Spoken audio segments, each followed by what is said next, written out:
Good evening friends, my self Rohit Kumar Yadav.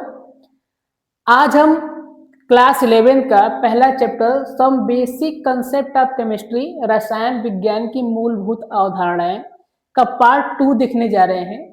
Part 1 में हम लोगों ने हिस्ट्री ऑफ केमिस्ट्री जो है रसायन विज्ञान का इतिहास देख लिया था। ये रसायन यानी केमिस्ट्री शब्द कहाँ से आया था, तो इजिप्ट से आया था, यानी अब का मिस्र देश।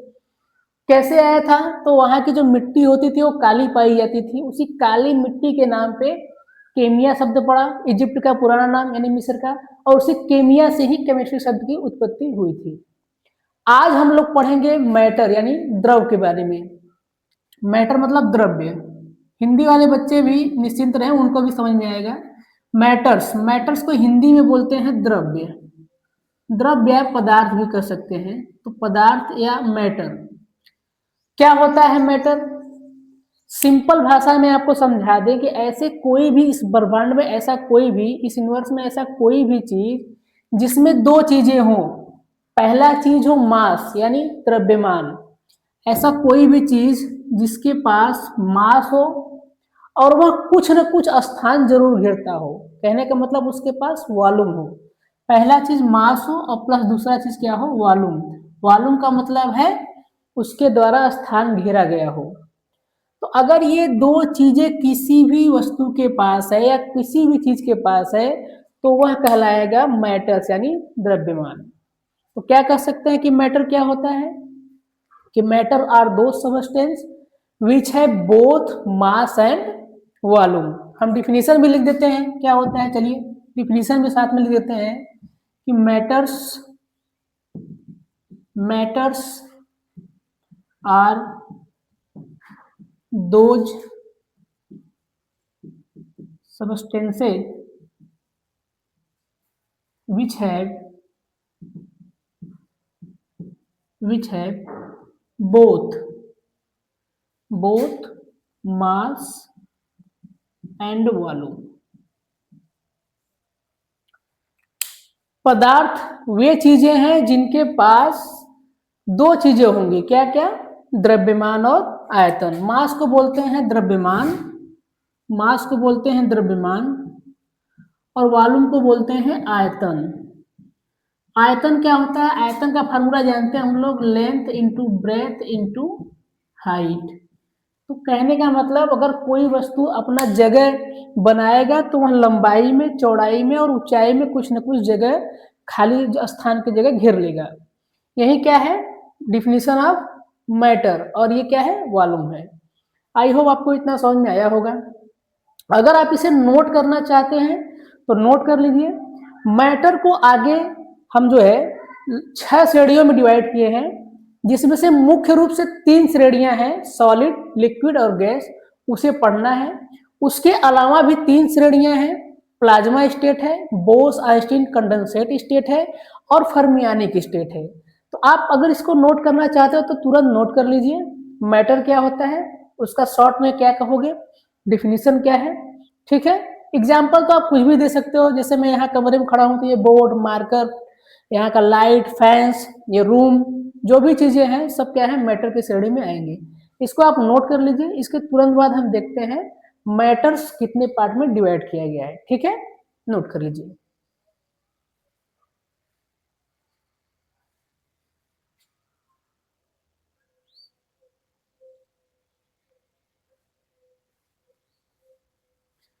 आई होप आपने नोट कर लिया होगा। देखिए आगे बढ़ते हैं और पढ़ते हैं state of matters. States of matters, पदार्थ की अवस्थाएं, कितने कितने अवस्थाओं में या कितने कितने रूपों में पदार्थ पाया जाता है। तो बेसिकली जो है हमें जो पढ़ना है क्लास 11 में, इसे 3 भागों में, मुख्य रूप से 3 भागों में बांटा गया है। 3 भागों में बांटा गया है। 3 भागों में बांटा गया है, बट इसके हम चौथे, पांचवें और छठवें भाग को भी जान लेते हैं। चलिए पहला जो भाग है वो हम जानते हैं, जिसे कहते हैं ठोस। ठोस को इंग्लिश में बोलते हैं सॉलिड। दूसरा जो भाग है वो है द्रव। द्रव को इंग्लिश में बोलते हैं लिक्विड। इसके बाद आपका तीसरा जो है वो है गैस। चौथा जो है उसको बोलते हैं प्लाज्मा। प्लाज्मा।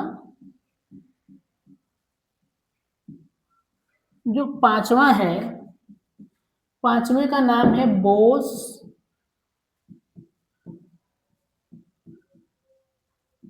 आइंस्टीन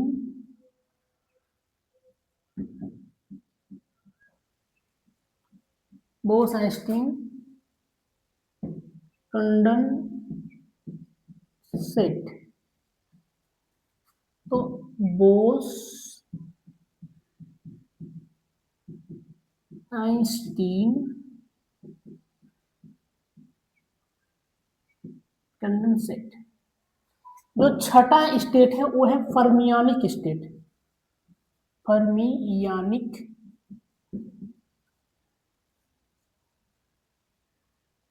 स्टेट को बोलते हैं अवस्था। पहला है ठोस, दूसरा है द्रव, तीसरा है गैस, चौथा है प्लाज्मा स्टेट। ये खून वाला प्लाज्मा नहीं है, ये दूसरा है। बोस आइंस्टीन कंडेंसेट पांचवा है और छठवां है फर्मियानिक स्टेट। इंग्लिश में इसको फर्मियानिक ही बोलते हैं, फर्मियोनिक स्टेट। तो ठोस, द्रव, गैस क्लास 9, 7, 8 में परिचय हो चुका है ठोस द्रव गैस से। फिर भी यहां पर मैं इसको एक बार रिवाइज कर देता हूं। ठोस क्या है? ठोस वे पदार्थ होते हैं जिनका मास शेप और वॉल्यूम, यानी उसकी बनावट, आकृति और उसका आयतन दो का दोनों क्या होता है? निश्चित होता है। इसके जो है शेप यानी जो बनावट है और प्लस इसका वॉल्यूम, ये दोनों क्या होते हैं? ये दोनों होते हैं फिक्स। ठीक है, शेप और वॉल्यूम दोनों फिक्स होगा किसका? ठोस का। द्रव क्या है? अच्छा, ये सवाल आता, एक सवाल आ जाएगा दिमाग में कि क्यों फिक्स होता है।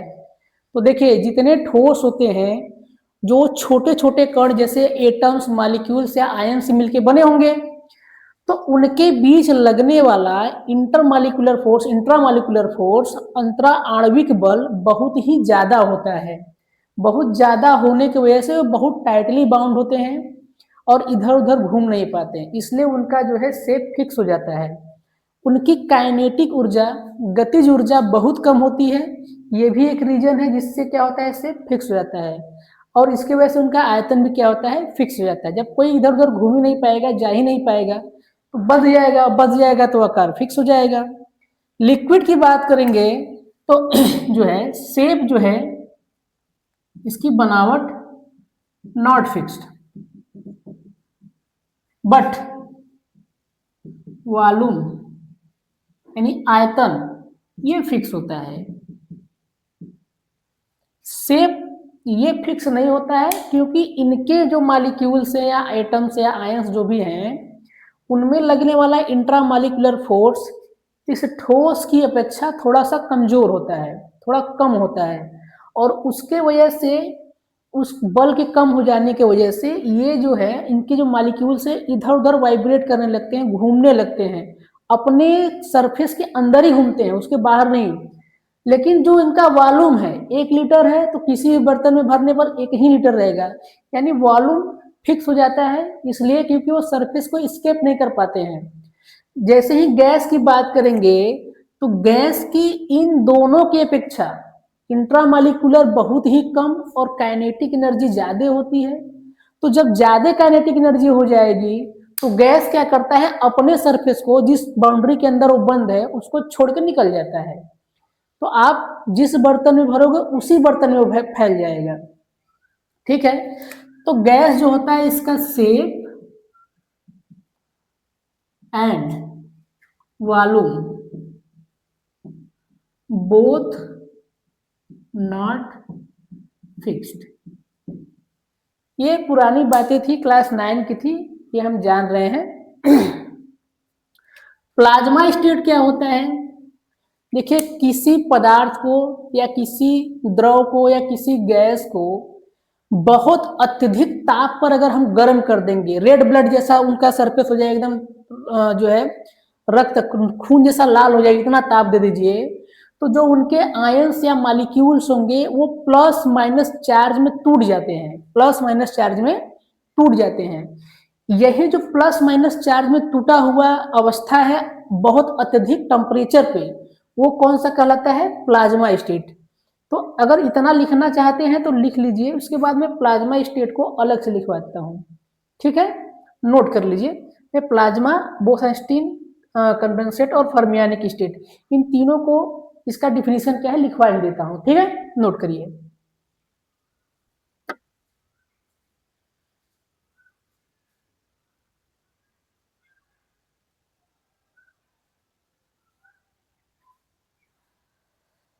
आइए, सॉलिड, लिक्विड, गैस तीनों समझ लिए, नोट भी कर लिए होंगे। प्लाज्मा, देखिए प्लाज्मा कौन सी अवस्था होती है? तो एक प्लाज्मा तो ब्लड में पाया जाता है, खून में, वो प्लाज्मा नहीं है ये कौन सी प्लाज्मा स्टेट है?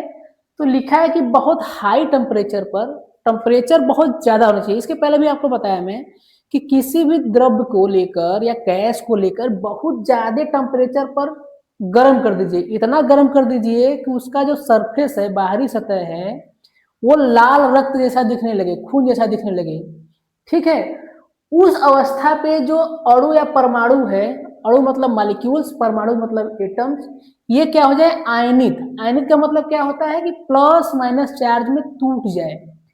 उस अवस्था में जो है, उस अवस्था में जो मेटल मिलेगा, पदार्थ मिलेगा, वो रहेगा प्लाज्मा स्टेट। नॉर्मल ही पदार्थ ही है, यही सब पदार्थ है, नॉर्मल पदार्थ, लोहा, ये सब। इसी को बहुत अधिक गर्म कर देंगे तो जब प्लस माइनस चार्ज में टूट जाएगा तो चौथा स्टेट दिखाएगा, प्लाज्मा स्टेट, ठीक है। यह कहां पर देख सकते हैं हम लोग? तो सूर्य एवं तारों में, जो सूर्य का सरफेस है, तारों का सरफेस बहुत गर्म होता है वहां। इसके अब एलईडी लाइट आती है, लाइट इमिटिंग डायोड यानी एलईडी आती है, लेकिन इसके पहले फ्लोरोसेंट ट्यूब आता था। तो फ्लोरोसेंट ट्यूब में क्या होता था कि जब हम लाइट को, करंट को उसमें डालते थे तो थोड़ा एक दो सेकंड रुक के गर्म होता था, फिर उसके बाद उस पूरे बल्ब में जो है जलता था। तो फ्लोरोसेंट ट्यूब जो होता था वो भी क्या होता था? इसी का पर, इसी प्लाज्मा स्टेट पर काम करता था। और नियॉन ट्यूब, शादी विवाह में जिसे हम लोग हैलोजन बोलते हैं, हैलोजन नियॉन, उस टाइप का ट्यूब भी गर्म होने के बाद, कुछ समय के बाद जो है प्रकाश देता है, तो वो भी चौथे अवस्था में जाने के बाद ही प्रकाश देता है। ये एग्जाम्पल किसके हैं? प्लाज्मा स्टेट की। एक चीज और, जो प्लाज्मा स्टेट होता है वो कंडक्टर होता है किसका? इलेक्ट्रिसिटी का। और बहुत सारी मूवियों में इसको दिखाया गया है, प्लाज्मा कटर को, कि इसका यूज करके जो है लोहे वगैरह का सरफेस या सलाखों को काट दिया जाता है, तो प्लाज्मा कटर होता है। और लोहार वगैरह जो है उनके यहाँ जो फावड़ा वगैरह या खुरपी, फरसा का फावड़ा, ये सब जब हम लोग जाते हैं उसको मरम्मत करवाने, तो वहां पर जब गर्म करता है लोहार तो वो भी लगभग इस अवस्था को दिखाई देता है, लगभग दिखाई देता है, ठीक है। इतना तो समझ में आ गया होगा। अगला जो है पांचवा स्टेट, वो था बोस आइंस्टीन कंडेंसेट। कंडेंसेट है, नेट नहीं, कंडेंसेट। स्पेलिंग थोड़ा बहुत इधर उधर गलती हो सकता है, उसको देख लीजिएगा आप लोग, क्योंकि यहाँ हिंदी और अंग्रेजी दोनों को बच्चों को साथ लेके चलना है, तो दोनों को मिक्स करके लिखा जा रहा है। आप इसको अपने हिसाब से ट्रांसलेट भी कर लीजिएगा। तो देखिए, बोस आइंस्टीन कंडेंसेट, ये वाली अवस्था कब पाई जाएगी? नॉर्मल घनत्व वाला हवा लेना है, जो हमारा नॉर्मल हवा है, इसी को ले लेना है, और इस हवा का जो घनत्व है यानी डेंसिटी जो है, इसको कम करना है। इतना कम करना है कि जो नॉर्मल हवा का डेंसिटी है, कम करने के बाद 1/1,00,000वें भाग के बराबर हो जाए। यानी नॉर्मल हवा लेना है, उसकी डेंसिटी कम करते करते करते 1/1,00,000वें भाग तक ले जाना है। उस अवस्था में जो गैस रहेगी उसको बहुत कम टेम्परेचर पर ठंडा कर देंगे, तो जो अवस्था प्राप्त हो जाएगी वो होगी कौन सी? Bose Einstein condensate. इसे दो साइंटिस्ट, एक जो थे हमारे यहाँ के, बोस नाम थे वो, और एक आइंस्टीन, दोनों के नाम पर रखा गया है, ठीक है। इतना समझ में आया? लास्ट वन है फर्मियानिक स्टेट। तो फर्मियानिक स्टेट कब हुआ? देखिए, दो तरह का रिएक्शन होता है। एक होता है न्यूक्लियर फिजन, नाभिकीय विखंडन, जिसमें परमाणु बम बनता है, और एक होता है नाभिकीय संलयन यानी न्यूक्लियर फ्यूजन। नाभिकीय संलयन के कंसेप्ट पे बनता है आपका जो है हाइड्रोजन बम। तो नाभिकीय संलयन और नाभिकीय विखंडन, इन दोनों जब रिएक्शन होते हैं तो उसमें से नाभिकीय संलयन वाले जब क्रिया होती है तो उस दौरान जो प्रेशर टेम्परेचर पैदा होता है, उत्पन्न होता है, उस अवस्था के दौरान जो अवस्था प्राप्त होती है, स्टेट प्राप्त होती है, उसको बोलते हैं फर्मियानिक स्टेट। इसे आप लोग नोट करना चाहते हो तो नोट कर लीजिए। इसके बाद हम देखेंगे क्लासिफिकेशन ऑफ मैटर। दो तरह से क्लासिफिकेशन इसका किया गया था। एक भौतिक अवस्था के आधार पर, जिसमें हम लोग ठोस द्रव गैस देख लिए। उसी में हम लोग अब चलेंगे मिक्सचर में चलेंगे। अगला जो रहेगा मिक्सचर। मिक्सचर में दो देखना है, एक प्योर सब्सटेंस जिसमें एलिमेंट और कंपाउंड, और अनप्योर में मिक्सचर देखना है। तो ठीक है, इसको नोट करिए, उसको भी देख लेते हैं। नोट करिए।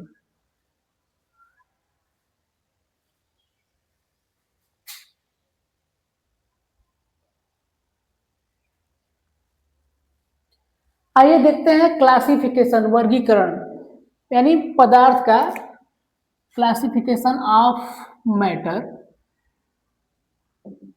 मैटर पदार्थ, पदार्थ का वर्गीकरण।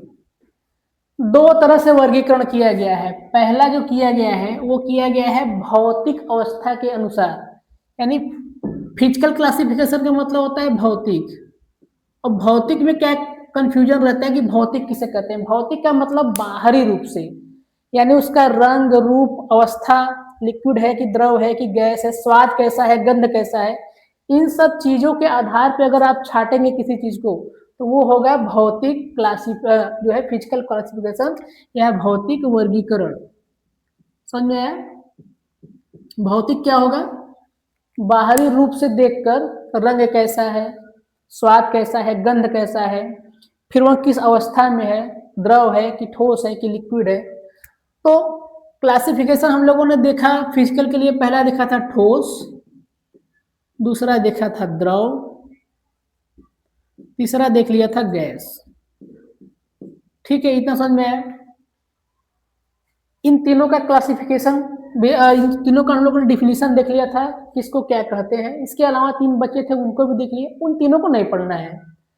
केमिकल वाले क्लासिफिकेशन में हम लोगों को दो तरह से पढ़ना है। एक पढ़ना है आपका प्योर सब्सटेंस।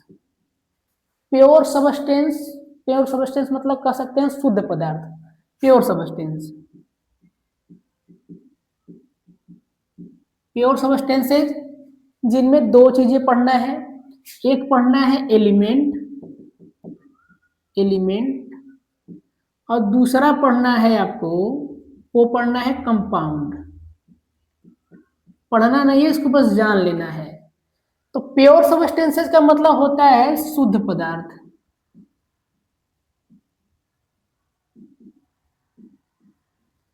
एलिमेंट का मतलब होता है तत्व, एलिमेंट का मतलब होता है तत्व। कंपाउंड का मतलब होता है यौगिक।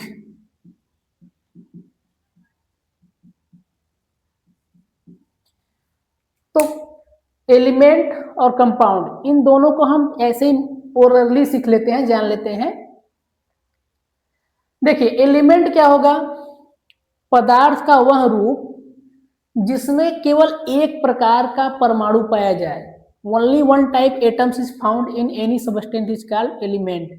एक ही टाइप का एटम पाया जाए उसको कहेंगे एलिमेंट। जैसे हाइड्रोजन एक प्रकार का एटम लेकर है तो वह एक एलिमेंट है। ऑक्सीजन अपना एटम लिया हुआ है तो वह एक एलिमेंट है। कार्बन अपना लिया हुआ है एटम एक तरह का तो वो एक एलिमेंट है। तो एलिमेंट क्या होंगे? ऐसे पदार्थ जिनमें केवल एक प्रकार का ही जो है एटम पाया जाए, परमाणु पाया जाए, वो एलिमेंट कहलाएगा। कंपाउंड क्या होंगे? कंपाउंड को जानना जरूरी है, यौगिक। देखिए, जब दो या दो से ज्यादा परमाणु किसी चीज को बनाए और उस बनाते हुए उनका रेशियो फिक्स हो, रेशियो मतलब अनुपात। यौगिक क्या होते हैं कि दो या दो से ज्यादा मालिक्यूल हो या एटम हो आपस में जुड़े और कोई तीसरा चीज बनाए, पर बनाते समय हमेशा उनका अनुपात फिक्स हो, तो रेशियो फिक्स हो, रेशियो फिक्स फिक्स्ड हो किसी भी पदार्थ को बनाते हुए दो या दो से ज्यादा एलिमेंट का, वो सब क्या होते हैं, यौगिक होते हैं। इसका डिफिनीशन भी मैं लिखवा दूंगा, फिलहाल मोटा मोटा समझना था इसको। ठीक है, तो एक तरफ जो है हम लोग फिजिकल क्लासिफिकेशन देख लिए, भौतिक वर्गीकरण जिसमें ठोस, द्रव और गैस, इन तीनों को पढ़ना था, डिफिनीशन लिखवा चुके हैं, इसका बता भी चुके हैं। दूसरी तरफ क्लासिफिकेशन पढ़ना था आपका केमिकल, इसमें प्योर सबस्टेंस और कंपाउंड, यौगिक और जो है एलिमेंट, मतलब तत्व, ये देखना था। इसके बाद हम लोग को देखना है मिश्रण, इसी केमिकल में दूसरा देखना था, वो था मिश्रण। तो मिश्रण को बोलते हैं मिक्सचर, मिक्सचर को बोलते हैं मिश्रण। अब मिश्रण क्या होते हैं, यौगिक में रेशियो, किसी दो चीजों को मिला रहे थे तो उसका जो रेशियो था, यानी जो अनुपात था, वो फिक्स था। मिश्रण जब बनाएंगे तो वहां अनुपात फिक्स नहीं होगा, किसी भी अनुपात में दो या दो से ज्यादा चीजों को आपस में मिला देंगे, सब मिश्रण बन जाएंगे। ठीक है, और मिश्रण भी दो तरह का बनता है, इसमें भी दो पार्ट्स थे, तो आज हम बस इसका नाम देखेंगे, कल इसके बारे में डिटेल से पढ़ेंगे अगले लेक्चर में। तो मिश्रण में दो तरह के होते हैं, एक होता है होमोजीनियस, होमोजीनियस, होमोजीनियस को बोलते हैं समांगी मिश्रण, एक जैसा या एक समान, समांगी। और दूसरा था हेट्रोजीनियस, हेट्रोजीनियस, हेट्रोजीनियस को बोलते हैं विषमांगी। ठीक है, क्लासिफिकेशन, वर्गीकरण देख लिया, किसी पदार्थ का वर्गीकरण जो है दो तरह से किया गया, एक फिजिकल क्लासिफिकेशन भौतिक वर्गीकरण, एक केमिकल क्लासिफिकेशन यानी उसके रासायनिक वर्गीकरण। फिजिकल में हम लोगों ने ठोस, द्रव, गैस, इन तीनों को ही पढ़ना है और इन तीनों के बारे में पढ़ लिए। केमिकल में क्या पढ़ना था, प्योर सबस्टेंस, शुद्ध पदार्थ क्या होता है, शुद्ध पदार्थ में पढ़ना था एलिमेंट यानी तत्व क्या होता है, कंपाउंड यौगिक क्या होता है। फिर दूसरा पढ़ना था मिक्सचर, मिक्सचर जो है उसमें दो पढ़ने हैं, होमोजीनियस मतलब समांगी और हेट्रोजीनियस मतलब विषमांगी। अगर इसको नोट करना चाहते हैं तो नोट कर लीजिए, कल यहीं से लेक्चर शुरू होगा और एक एक चीजों को डिटेल में देखा जाएगा। तब तक के लिए धन्यवाद। इस वीडियो को लाइक करिए, शेयर करिए और जहां तक हो सके इसको अपने ग्रुप में और अपने फ्रेंड्स तक पहुंचाइए। ठीक है, धन्यवाद।